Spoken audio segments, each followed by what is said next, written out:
The Carolina Panthers bounced back in a big way last Sunday against Atlanta. This Sunday, they head up to New England with a chance to get to 500. How can they do that? I'll give you my 3 keys of victory right here on Locked On Panthers.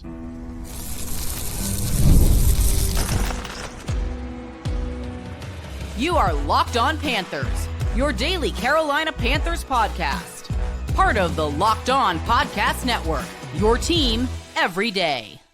Welcome into another edition of the Locked On Panthers podcast, a part of the Locked On Podcast Network. I'm your host, as always, Julian Council, talking Carolina Panthers with you every Monday, Tuesday, Wednesday, Thursday, and yes, of course, Friday, your team every day. That's our motto here on the Locked On Podcast Network. Thanks for watching the show right here on YouTube and listening wherever you listen to your favorite podcast. We're back again here on a Friday as the Carolina Panthers head up to New England on Sunday afternoon to face off against the 1-2 Patriots. A chance for Carolina to get to 2-2 on the season as they welcome Miami in Dallas Bank America Stadium over the next 2 weeks. A big opportunity ahead for Carolina. We'll talk more about that later on here on the show. Injury report, Xavier Legette can be out yet again, but potentially Carolina getting one of their defenders back this week, and a little bit of questions as far as what's going on at edge rusher. But on Fridays, I always give you my 3 keys to victory, and we'll go ahead and start off today's show by talking about those 3 keys. Key number 1. It's a simple one, but it's a big one for both Carolina and New England. It's winning the turnover battle. Let's be honest.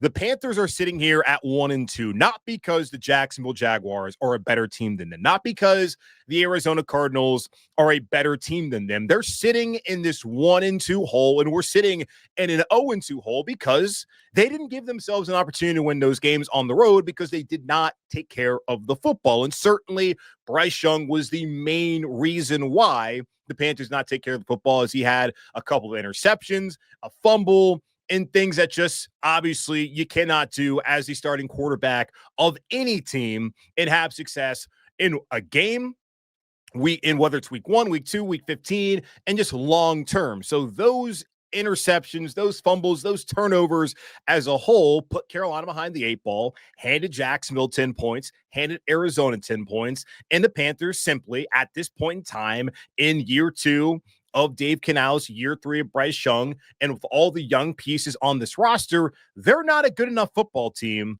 to overcome multiple turnovers in the first half. They cannot overcome giving up 10 points per game to their opponents. And you saw last week when the only turnover they had was on special teams, a muff punt by Trevor Etienne. They took care of the football. Atlanta didn't. And Carolina took advantage of that, scoring 14 points off of those Falcons turnovers and winning huge 30-0 on Sunday afternoon against their NFC South rivals. Now, they don't have to go out there and get 3 takeaways again on Sunday, but what they do need to do, like they did last week offensively, is take care of the ball. Looking at the season so far for Carolina, they have a -1 turnover differential. They were able to get some of those points back last week by winning the turnover differential 3-1 against the Falcons. And then you look at the season overall, the Panthers are 0-2 in games where they lose a turnover margin. They lost 3 turnovers against Jacksonville week 1. They lost 2 in week 2 against Arizona, and that resulted into them losing both of those football games. Jacksonville,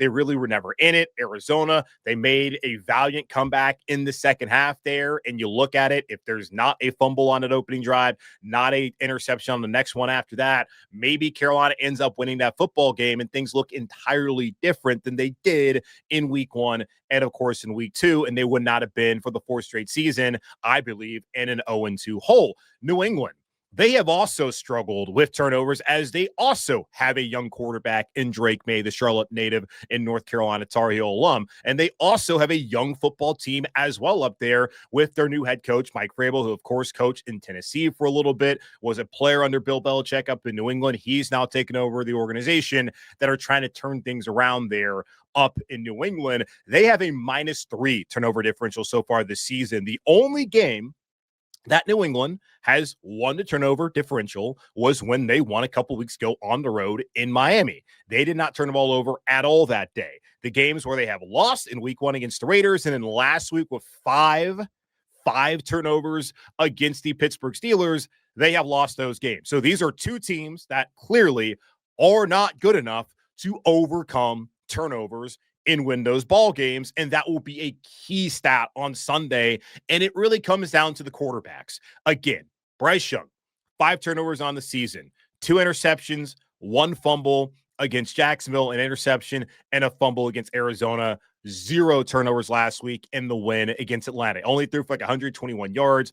Doesn't matter as long as you take care of the football and do your 111, something that Dave Canales talks about all the time. He had 5 turnover-worthy plays in those first 2 games, 0 last week. That's the week that they won. Drake Maye, 3 turnovers on the season, 4 turnover-worthy plays, 0 turnover-worthy plays, and their week 2 win down in Miami. So for both of these quarterbacks, the one that takes care of the football better is likely going to be the one on the winning side of things on Sunday for their team. So win the turnover battle. That will be paramount on Sunday, especially on the road for Carolina up there in New England. Number 2, continue the success against the run. It was 7 straight games dating back to last year where the Panthers gave up 200-plus yards rushing on the ground. That finally ended at long last week, too, in Arizona. Then last week, it was a really big test of, okay, how good is this run defense actually? Because Arizona, with James Conner, who's now out for the season, unfortunately, and with Trey Benson and Kyler Murray, they pose a threat, but the Falcons pose an even bigger one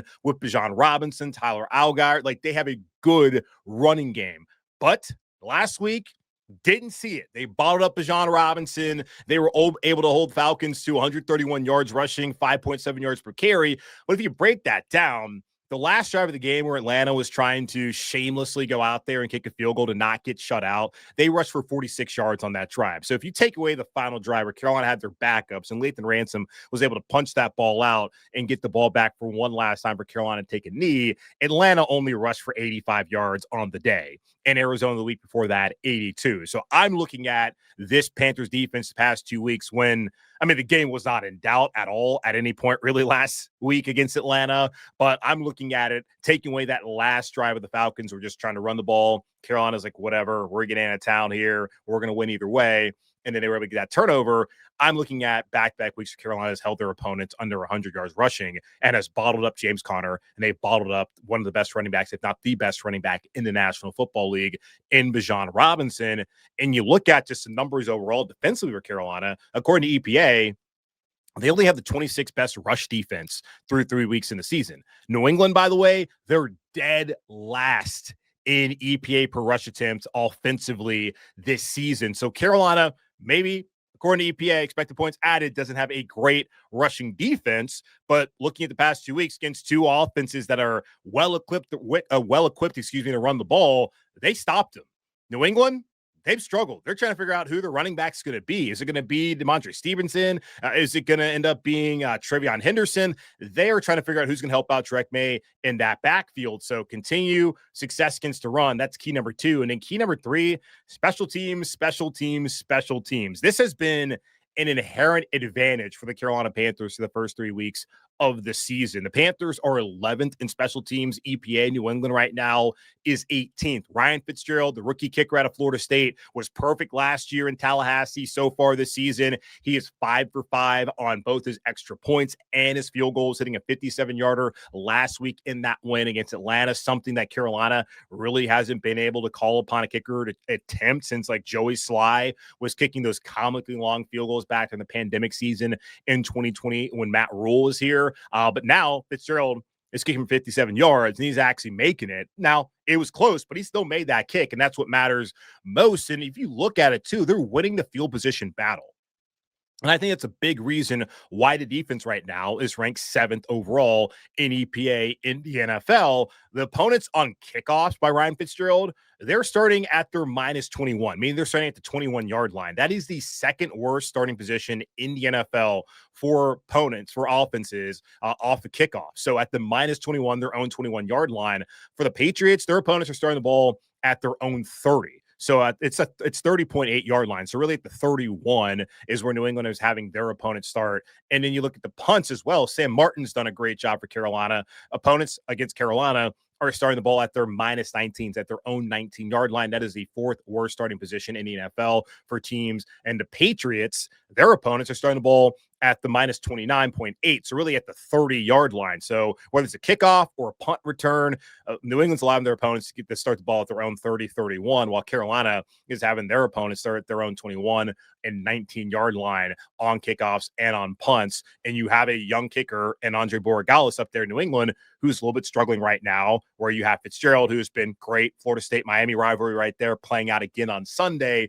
Special teams overall been really solid for Carolina, and that was out there in play again on Sunday with the made field goal, but also with the knuckleball kickoffs that Atlanta could not field. Mike Vrabel talked about earlier this week, the head coach of New England, that he spent hours on Tuesday evening watching the kickoffs, trying to understand what Carolina is doing. And if they can disallow New England from being able to return those kicks in a positive manner, then that should lead to Carolina having success again defensively, forcing Drake Maye and that Patriots offense that's largely devoid of weapons around Drake to move the ball down the field, and then the defense will again have success. So special teams, continue success against the run, and then take care of the damn ball, win the turnover battle. Those are my three keys of victory against New England on Sunday for the Carolina Panthers. Injury report, it is out. We got 4 players that are out for the Panthers on Sunday. Xavier Legette is one of them, and potentially a defensive player could be back this week. We'll talk more about that here in just a moment on Locked On Panthers.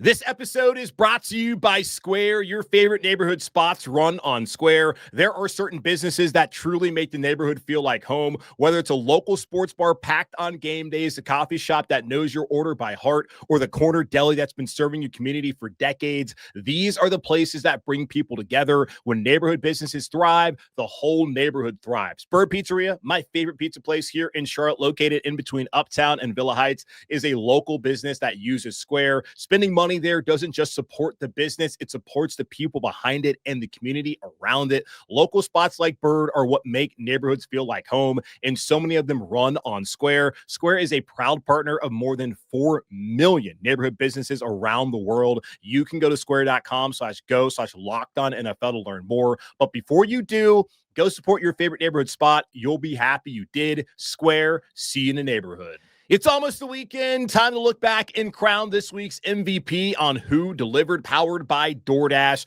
Just like you can win every Saturday with DoorDash Streaks, saving more every time you order. These players delivered when it mattered most. Let's break it down. For the Panthers, Shaw Smith-Wade delivered in a big way last Sunday against Atlanta. Smith-Wade put the game against Atlanta on ice with his pick six early in the third quarter on Sunday. When the pressure was on, Smith-Wade came through, no hesitation, no delay. And if you've been watching week after week, this performance wasn't a fluke. Smith-Wade and the Panthers secondary is legit. And just like Shaw Smith-Wade delivered for the Panthers, DoorDash delivers your Saturdays with DoorDash Streaks. You save every Saturday you order. Stack it up all season, and you can save up to $250, including $100 in DoorDash credits. Order this Saturday. Keep the streak alive. Fuel your game day only with DoorDash. Terms apply. Promo period through November 18th. Taking a look at the injury report heading into the Week 4 matchup for the Panthers up in New England against the Patriots. 4 players are out. 3 other players are listed as questionable. The guys who are out this week, Pat Jones, the second, missing his second straight week of a hamstring injury at the outside linebacker spot. The other outside linebacker for Carolina, DJ Wonnum, is also going to miss this week. First game he's going to miss this season with a hip injury. Tight end Jatavion Sanders out with an ankle. No surprise there. Going to be week to week with a high ankle sprain.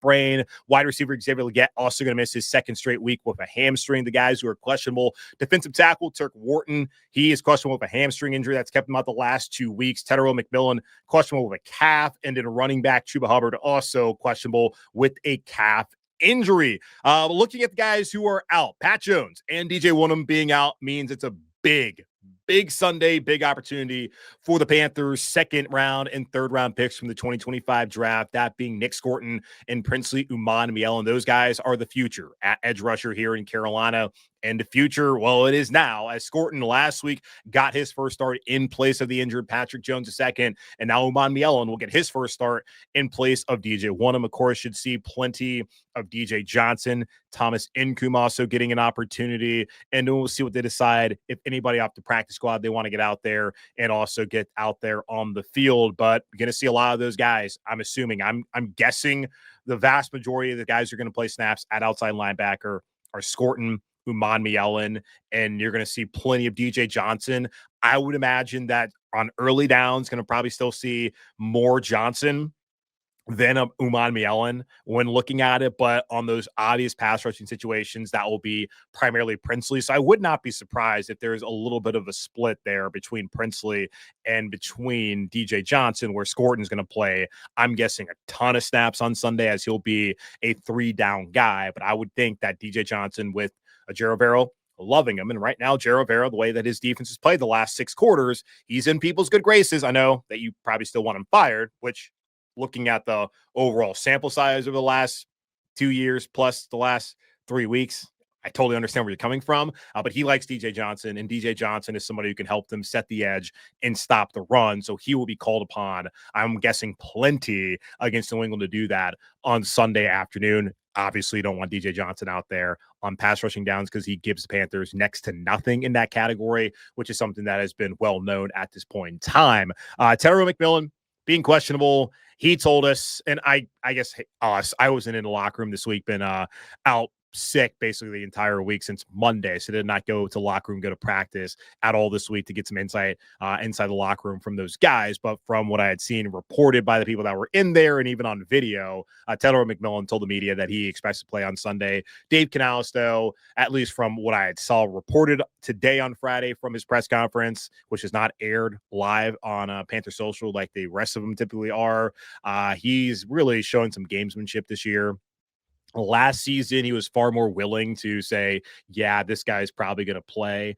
But like, if McMillan doesn't play, New England doesn't have to really scout at all the Panthers wide receivers. All due respect to Hunter Renfrow early on in his comeback here in Carolina, and to David Moore and Bryson Tremaine. But if they don't have McMillan, who really scares you at this point in time? Because Jalen Coker, he's not playing. Xavier Legette, not scaring you right now, but he's not going to play. Like, it's pretty bare bones if McMillan doesn't play. So there's really no reason for Dave not just go out and say, like, yeah, he's going to play, obviously. So he'll be out there. Will be matched up likely against Christian Gonzalez, the top corner there in New England, who will be making a season debut, it seems, on Sunday afternoon. So 2 guys coming off of muscle injuries. McMillan will be obviously a big piece of the game plan if he's able to go. And it sounds like from his own words that he'll be able to go on Sunday. Second week in a row, Xavier Legette will be out of a hamstring injury. He said earlier this week, apparently, that he suffered the injury last week on Wednesday during individual drills. So it's not any sort of conspiracy where, oh, they're trying to sit him down. He's not actually hurt. He is hurt. And he was not even really a participant at all this week. And they flat out said he was out. Last week, he was questionable. And then on Sunday, they said he was inactive, where this week, he's just straight up out. There was no setback from the video that was reported out there from Dave Canales' mouth this week. They just want to get him physically where he needs to be. I still think it's kind of a good thing for him to get this reset. Now, for the Panthers, Jalen Coker doesn't sound like he's going to be ready to go next Sunday against Miami at home. And maybe even the Sunday after that, probably not going to be ready against Dallas, just the way Dave is talking, how they're going to maybe open up his practice window, and you got 21 days. So why not give the guy plenty of time to ramp up? But if you have Legette next week, then maybe Coker gets a chance, but then it was still like a 4 to 6 week injury there with this quad on the high end 6 weeks, the short end 4 weeks, which was a guaranteed thing because of IR. You have to be out for the first 4 weeks of the season, or for a 4 week period of time, period, when it comes to IR, injured reserve, for the folks who don't know what IR stands for. But it would be nice to know what you have outside of McMillan at this point in time, because there are people who asked me on the mailbag earlier this week, what happens when Coker comes back? Well, it's hard for me to answer that when Legette's missed 2 games and he did not look good in the first 2 games that he played. So hard for me to say where exactly he fits in, other than Dave Canales saying that they believe in him, which he said last week, and he's not giving up on him. So I guess that's a good thing, but still they'll have to figure that out eventually. So the hope is that Legette can be back at practice next week and able to be ready to go and be in uniform starting against the Cowboys. I'm curious to see how much Hunter Renfrow plays this week. Last week, he only played 17 snaps after playing a ton. Now, sitting there during the Zoom press conference on Thursday morning with the Panthers offensive coordinator, Brad. What is Brad's last name? Forgot his last name. Can't even think about it right now. He was saying that, look, he played a lot the week prior because they were coming back. They're throwing the football a lot. They ran the ball more last week. They like Bryson Tremaine more. in those run situations, which maybe don't make it too obvious when Bryson Tremaine's on the field.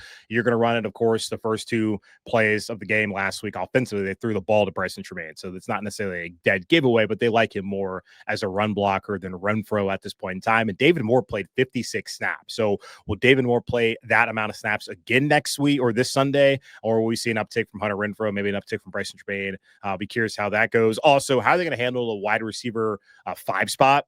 Because last week, Dale Von Campbell, who they picked up off of waivers following roster cutdown day, the rookie from South Carolina, he got the call last week, and he was the gunner, made a play on special teams. Jimmy Horn Jr. has not been active, has not been given a uniform yet this season. He got a lot of practice snaps earlier this week with the first team, with Hunter Renfrow being out because of his birth of his child, of course, with McMillan and Legette not being out there practicing, or at least being limited throughout the week. So I don't expect Jimmy to be active again this week.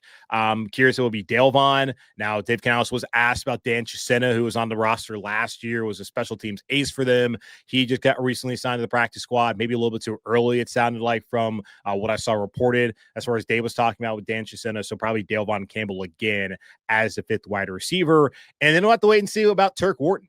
Suffered the hamstring injury in the second half against Jacksonville week 1. The initial reporting was he'd be out 2 to 4 weeks. It's already been 2 weeks. And here's a chance for him to potentially be back, being questionable, being limited the last 2 weeks, or last 2 days, rather, on Thursday and Friday.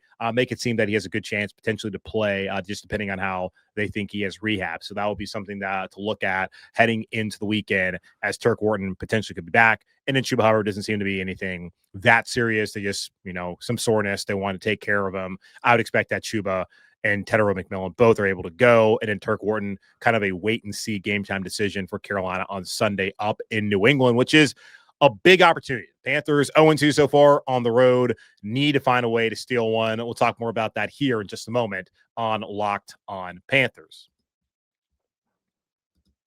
Mazda crafts cars for those who do more than simply move. From footwork to breathwork, athletes sweat all the details. Mazda brings this same attention to how they craft every model. You can feel Japanese craftsmanship in every detail, from the metallic accents to available Napa leather upholstery. You can make everyday drives feel like anything but, from smooth handling to intuitive controls. With all-wheel drive standard in every crossover SUV, you can drive with confidence through almost any season. Like our players, Mazda sweats every detail, because when you make every move count, impossible becomes irrelevant. Mazda, move and be moved.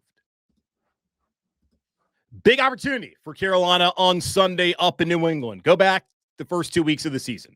Jacksonville, fine football team, sitting at 2-1, but that's not a team that I think is, 20 points better than the Carolina Panthers. When you give them 10 points, then that gives them the opportunity to do that. And as inept Carolina was offensively that day and defensively, I think that Carolina clearly is a better team than what they showed. And by the second half of the game in Arizona in week 2, we started to see who the 2025 Carolina Panthers potentially can be. And then last Sunday against Atlanta, and yet another patented bounce back in week 3 for this organization, we saw the high end, defensively especially, of what the 2025 Carolina Panthers can be. We get another opportunity to find out who they are on Sunday against New England. Now, Dave Canales said back in the spring that it would take 4 to 6 weeks to really find out who this team is. And I'm still trying to figure out who this team is. I was on a podcast earlier this week. Someone was asking me my thoughts through 3 weeks, and it's been kind of a mixed bag for Carolina. You saw just atrocious play week 1, a lot of the same issues they had offensively and defensively last year. You did not see any of the carryover from the end of last season. Then first quarter, first half of Arizona, pretty much the same thing as far as the turnovers that played them offensively. I thought defensively they were playing fine. And then it started to turn around there in the second half against Arizona.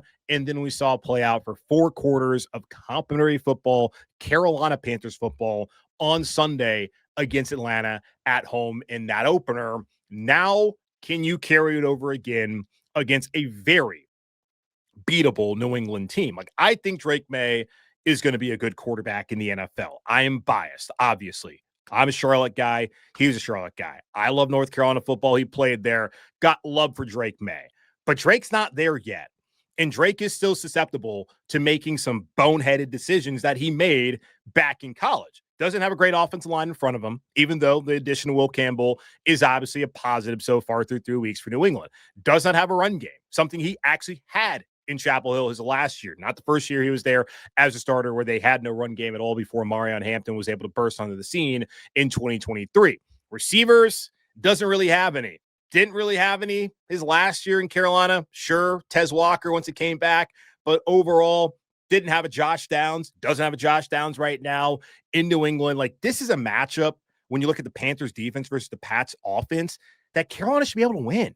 Sure, they're last right now when looking at PFF pressure percentage, so that is an area that has not improved, but maybe with more of Monmielen out there and more Scorton, that those guys pair together for the majority of the game with a little DJ Johnson sprinkled in there, but especially on passing situations, those guys, maybe they end up being a better pairing than we've seen out of Wonnum and Pat Jones II over the first couple of weeks of the season. So that quite possibly could be an uptick looking at that. But rushing wise, like, they have not run the ball well. New England has not, and they have not taken care of the football. But you look just at the receivers, like, okay, Hunter Henry, that's the one area where at tight end, Carolina did not do a good job week 1 against Jacksonville, did not do a great job week 2 against Arizona against tight ends. But those other teams, like the Jags, they had guys who could also beat you in the pass game.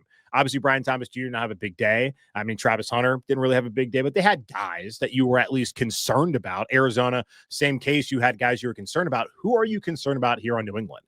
Kayshon Boutte? Stephon Diggs at this point in time in his career? No. You're not concerned about any of these dudes. So Mike Jack, J.C. Horn, and Shaw Smith-Wade, they should eat against this Patriots wide receiver core. It's just, can guys like Javon Merrick and Trevin Wallace and Christian Roseboom, when called upon, win up against Hunter Henry? Can they win that matchup and eliminate whatever New England's going to have in the pass game and put all the pressure on Drake to be a Superman, much like he had to do sometimes when he was at Carolina? And in the NFL, that does not really work all that often unless you're like Patrick Mahomes. But even with him, it hasn't worked a couple times early on this season. Like, this isn't the ACC. This is the NFL. It may still be a Carolina Panthers team where the jury's still out, but this is a game where the Panthers should have, I think, a decided advantage defensively. Then on special teams, already went over it, the keys to victory. They have been one of the top 10, nearly a top 10 unit on special teams, but they've done a great job in the punt game, in the kickoff game, field goal game. They have the advantage there. So when you have the advantage on special teams and on defense, 2 out of the top 3, you should win those games. Absolutely. This is a game that Carolina should feel like they should win. I'm not going to predict them to win. Vegas has them as a 5.5 point underdog on the road against New England, which I guess makes sense because Vegas is still in show me mode. And I'm there with Carolina as well. Because when I wanted the show earlier this week, the person was saying, oh, I can feel like they could be a 5-2 team. Okay, sure. They could be 5-2. But am I going to predict that these Panthers, who puked all over themselves week 1 in Jacksonville and gave themselves no chance off the rip against Arizona, are going to be a 5-2 team after all of this is said and done? I'm not going to project that, but I can see the vision. But it comes down, can you win on the road? Can you take care of the football? Can you do the things against a team who's a peer of yours at this point in time? Not very good. Plenty of questions about them. Can you do the simple things to be able to beat them? Because if you can't beat New England on the road, then, like, what are we even doing here? Because if you can't beat the Pats, you're probably not going to beat the Jets in a couple weeks ago. And those are 2 teams you can absolutely beat. And looking at what Dallas looks like defensively, that's a game that you can win. Miami right now, they're a mess. Tua Tagovailoa is throwing shots at Cam Newton in the media. So we'll see how it plays out. But to me, getting to 2-2 is so important. And if they can find a way during this stretch where they come back home next week against Miami, then Dallas, at New York, if there's a possible way where they go out here and they win 4 straight, get to 5-2, then yeah, Bank of America Stadium when Buffalo comes to town is going to be insane. It's already going to be insane because there's going to be way too many Bills fans than I ever care to see in any one place in the city of Charlotte, North Carolina at that game. It's just going to be the reality of the situation. But if you do get to 5-2, hell, 4-3, like, that will be a big prove it moment for your team. So this is the chance, after finally getting off the mat in the second half, but really playing well the entire game last week in Atlanta, this is the chance for Carolina to really get to 500, take a deep breath, be able to reset things, come back home, and have full confidence with two very beatable opponents in Miami and Dallas at home. And then after that, on the road against New York. But it's 1 week at a time. It's going 1-0. It's take care of the football. It's getting something out of your pass game with Bryce and Tedero McMillan and the rest of that crew. And it's be able to lock them down defensively and continue to build off what you've done over the last 6 quarters of football on that side of the ball. So, yeah, Carolina can win this game, absolutely. But still, for me, it's show me mode. So let's see what they can do on the road against a team in New England that they absolutely should feel like they should take care of this Sunday up there in Foxborough. That's going to wrap up this edition of the Locked On Panthers podcast, part of the Locked On Podcast Network, hosted by yours, Julian Council. Again, y'all subscribe or follow the show for free over on YouTube or wherever you listen to your favorite podcast. And be sure to follow me, Julian Council, over on Twitter and Blue Sky at Julian Council. Immediately after the game on Sunday, after I go live here on YouTube, hit me up over my DMs at Julian Council on Twitter and at me over on Blue Sky at Julian Council with your questions for next week's edition of the weekly Wednesday mailbag right here on Locked On Panthers. In the meantime, be safe, be happy, be whole. As always, keep pounding, and I will talk to y'all on Sunday immediately following Panthers victory, possibly, against New England Patriots here on Locked On Panthers. I'll talk to you then.